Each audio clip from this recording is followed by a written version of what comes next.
안녕하십니까. 구건석성형외과 대표원장 구건석입니다. 네, 오늘은 코성형 후에 부작용으로 인해서 다양한 형태의 코끝 변형이 나타날 수 있는데요. 우리가 흔히 볼 수 있는 코끝 변형의 형태로는 첫 번째, 코가 짧아지는 그런 구축코, 그 다음에 코끝이 이렇게 찝히고 날개가 이렇게 위로 끌려 올라가는 핀칭과 너칭. 세 번째, 비중격 연장 이식을 했는데 그 비중격 연장 이식이 기울어지면서 비주가 삐뚤어지고 콧구멍이 비대칭이 나타나는 경우, 코 안에 비주가 이렇게 돌출돼서 나타나는 그런 변형, 늑연골의 와핑으로 인해서 코끝이 좌우 또는 위아래로 휘는 와핑, 각 변형에 따라 교정하는 그런 방법들까지 하나하나 소개를 해보겠습니다.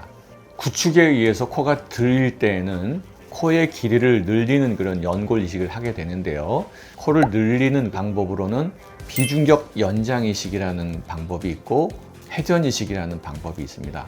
이 두 가지 기법으로 코의 길이를 늘리게 되는데요. 각각의 방법에 대해서 그림을 그리면서 설명드리도록 하겠습니다. 자, 정상적인 코의 경우는 이렇게 콧등 골격이 있고 코끝 연골이 있습니다. 그래서 콧등 골격은 뼈 부분과 단단한 연골 부분이 있는데요. 코끝 연골은 이 콧등 연골과 약간 떨어져 있어서 부드러운 연골로 구성되어 있죠. 그래서 구축이라고 하는 거는 이 코가 점점 짧아지는 것을 말합니다. 코 피부가 쪼그라들면서 코의 피부가 줄어들면은 이 내용물이 서로 몰리게 되죠. 이렇게 몰리게 되면 이 골격은 더 이상 줄어들 수가 없기 때문에 이 코끝 연골이 콧등 연골과 서로 붙어서 이렇게 오버랩이 되게 됩니다. 이렇게. 그래서 코가 짧아지는 거죠. 그래서 우리가 구축코의 경우는 콧등 뼈가 있고 코끝 연골이 이렇게 위로 겹치게 되는 겁니다. 그래서 비중격 연장 이식이라고 하는 거는 비중격 부분의 연골 부분에다가 늑연골 같은 거를 대거나 아니면은 비중격 연골의 일부를 사용해서 연장 이식을 하게 되는데, 아까 말씀드린 대로 비중격 연골은 재수술할 때 거의 사용할 만한 양이 안 나오기 때문에 늑연골을 사용할 수밖에 없죠.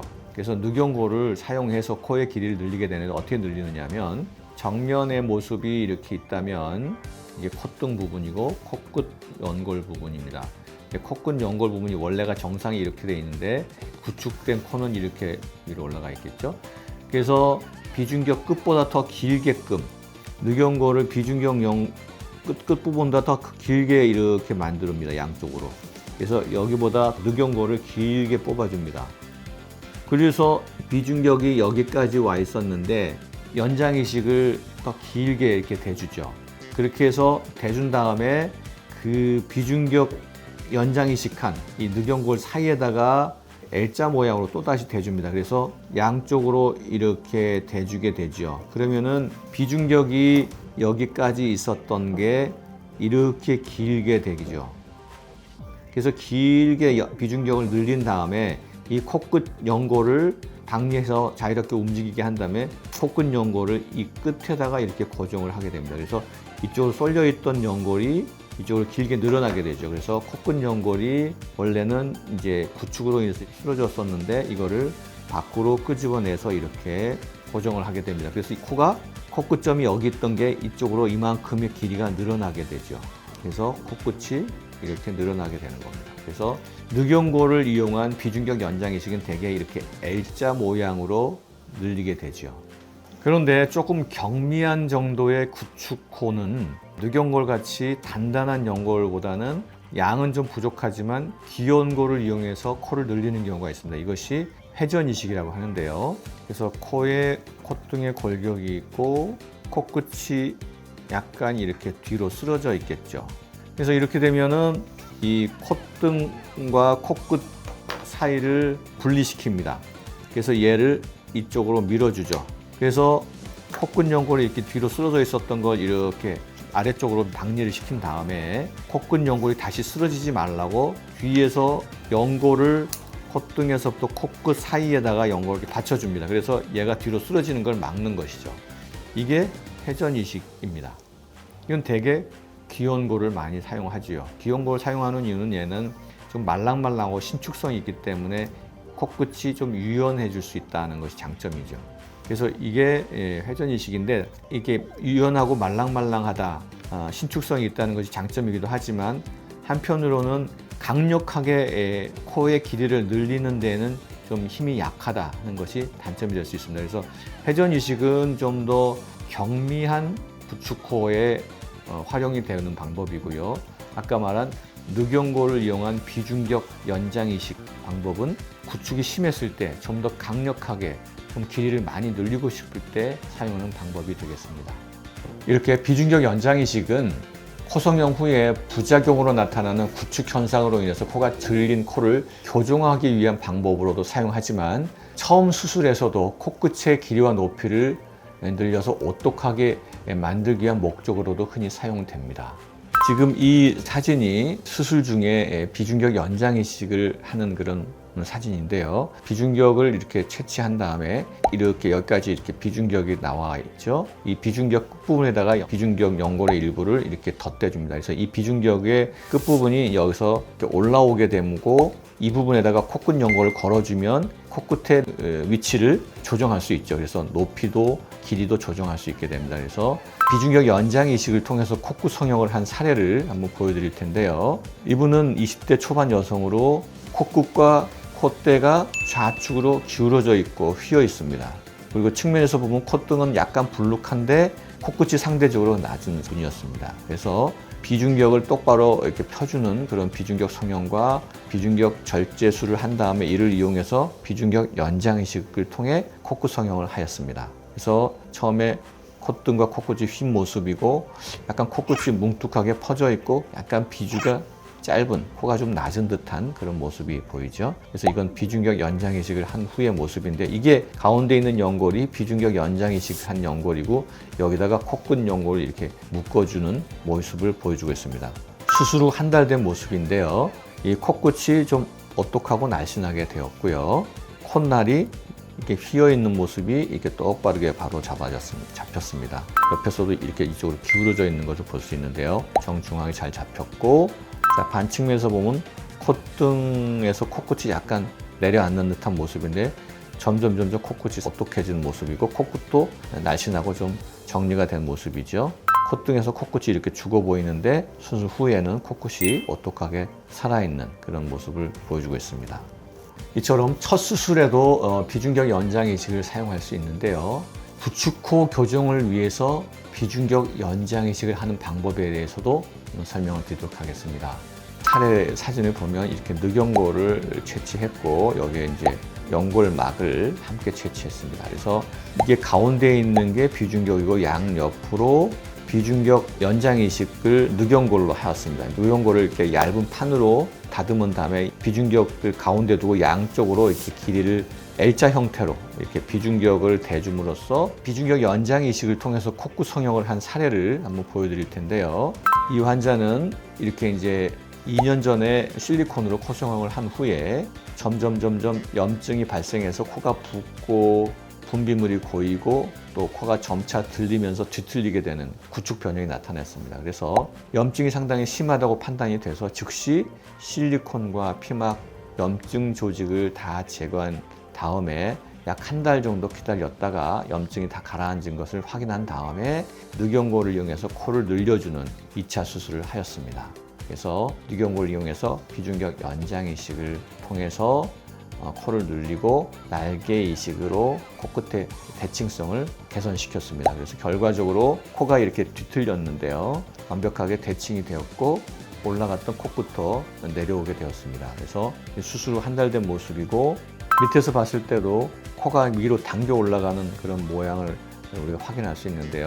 이쪽으로 비중격이 삐져나오고 콧구멍의 비대칭도 상당히 뚜렷한데 튀어나왔던 비중격이 비주와 나란히 자리 잡게 되었고 비대칭으로 끌려 올라갔던 모습들이 대칭이 돼서 잘 내려오고 있습니다.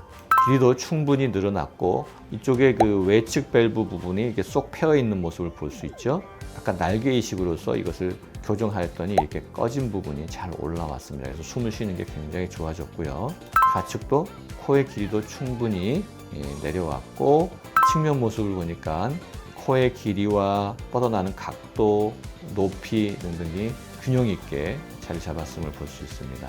이렇게 들려있던 모습이 쭉 뻗어 내려왔고 각도도 좋고 여러 가지 이제 비순각도 자연스럽고 코끝의 모양도 매우 좋아졌습니다.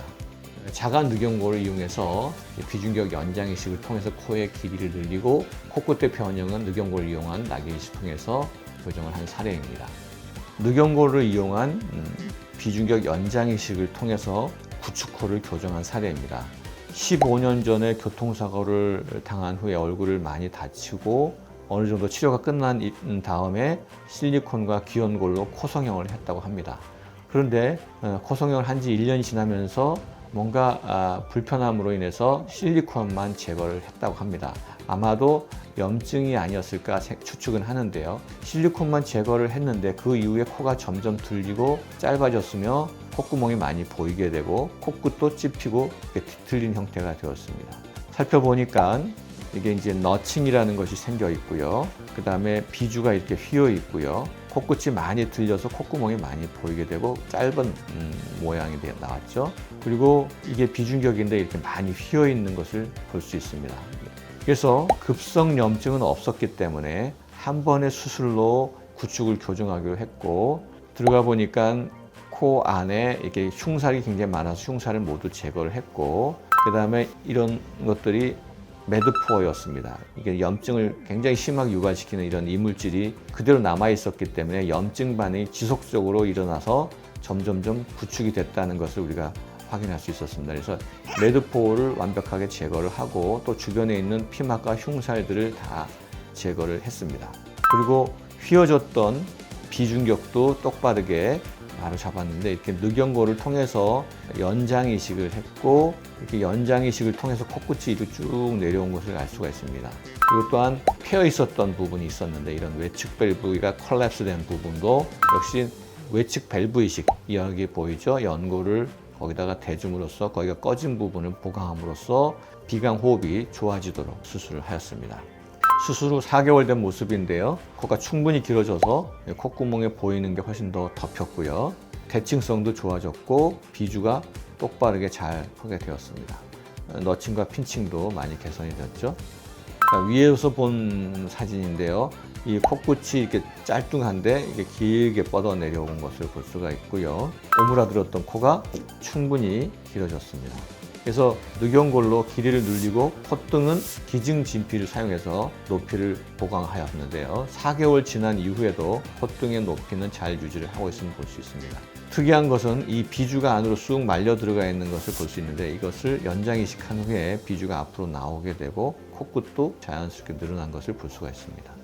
측면에서 보니까 비주가 안으로 쑥 말려 들어가고 접혀 있는 듯한 모양인데 늘어나고 비주도 동글스름하게 나오고 콧대 높이도 잘 유지를 하고 있음을 볼 수 있습니다. 네, 다음으로는 구축코 교정을 위한 회전 이식에 대해서 설명드리도록 하겠습니다.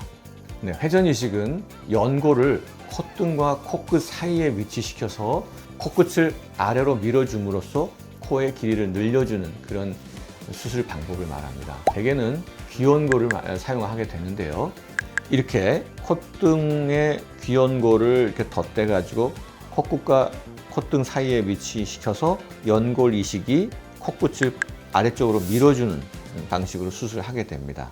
이 환자는 회전 이식과 함께 코끝에 날개 이식을 같이 한 사례입니다. 그래서 회전 이식과 날개 이식 모두 귀연골로 수술을 했고요.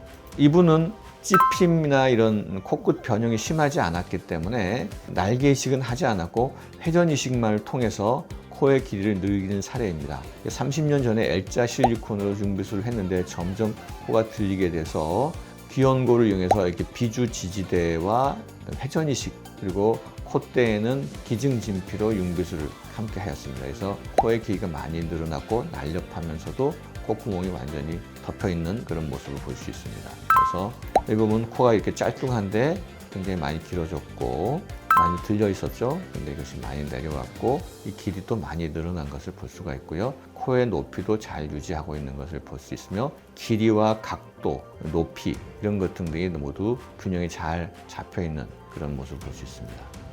네, 이 사례는 이제 회전 이식을 한 두 번째 사례인데요. 이분은 코끝의 비대칭과 변형이 심해서 회전 이식과 날개 이식을 동시에 했던 사람입니다. 이 보면 코끝이 뭉툭하고 구축이 굉장히 심하게 보이고요. 그 다음에 이 비주가 한쪽으로 많이 쏠려 있고 콧구멍은 비대칭이 심하죠. 그리고 여기에 실리콘의 윤곽이 선명하게 드러나고 있습니다. 이분은 20년 전에 실리콘과 귀연골로 수술한 다음 이후에 9년 동안에 비중격 절제술과 하비각계 절제술을 2번을 했다고 합니다. 그래서 비중격을 절제하는 수술 후에 코끝이 점점 이렇게 기울어지고 비대칭이 심해졌다고 하고요. 실리콘도 점차 휘고 코끝이 들리게 되었다고 합니다. 그래서 수술을 한 소견인데요. 절개를 해서 들어가 보니까 코끝 연골이 심하게 우측으로 기울어져 있고 뒤틀려 있는 모습을 볼 수가 있습니다. 그래서 이걸 보니까 L자 실리콘이 이렇게 들어가 있는데 실리콘도 대각선으로 놓였을 뿐 아니라 그로 인해서 비주 연골이 많이 꺾이고 휘어 있는 것을 볼 수가 있었습니다.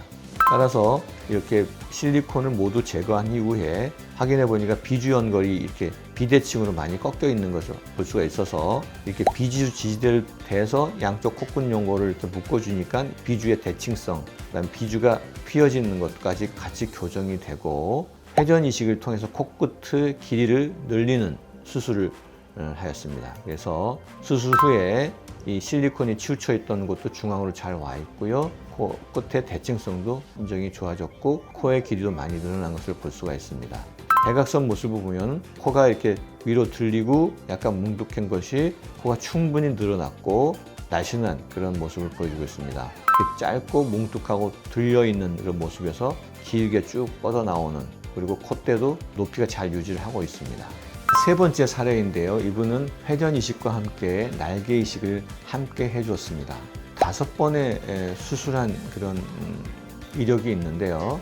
여러 번 수술을 하고 마침내는 비중격 절제술까지 했습니다. 그래서 환자는 실리콘을 제거하고 코 모양이 점점 이상해졌고 최근 들어 코가 점점 들리고 오른쪽 숨쉬기가 답답한 그런 변형이 나타났다고 합니다. 그래서 코를 자세히 보면 콧구멍의 높이가 좌우가 틀리고 코끝이 오른쪽으로 치우치면서 약간 뒤틀린 모습을 보여주고 있습니다. 그래서 여기에 핀칭도 보이게 되고요. 그리고 이거는 이른바 너칭이라고 하는데 콧날개 이 부분이 위로 끌려 올라가서 여기는 패여 있죠. 그래서 이건 너칭, 그다음에 핀칭, 그다음에 코끝 틀림, 비주 힘, 이 4가지가 동시에 나타나는 그런 사례입니다. 들어가 보니까 코끝 연골 주변에 굉장히 많은 흉살이 있었고 이로 인해서 코끝이 위로 당겨 올라가서 이 모든 흉살을 제거하고 코끝 연골을 자유롭게 움직일 수 있도록 방지를 했습니다. 그리고 비주가 꺾이는 것을 예방하기 위해서 귀연골로 지지대를 댔고 양쪽으로 날개 이식을 한 다음에 최종적으로 여기에 콧등과 코끝 사이에 회전 이식을 하였습니다. 수술 결과는 이렇게 코끝 들림, 따라서 콧구멍 많이 보이던 것들이 많이 덮여 내려왔고요. 콧구멍의 대칭성도 많이 개선되었고 코끝이 위로 끌려 올라가면서 여기 뭉툭한 모습이 코가 쭉 날씬하게 쭉 뻗은 모습으로 개선되었습니다. 그래서 위로 끌려 올라가던 코끝이 많이 내려왔고 콧등의 높이도 잘 유지를 하고 있음을 볼 수 있습니다.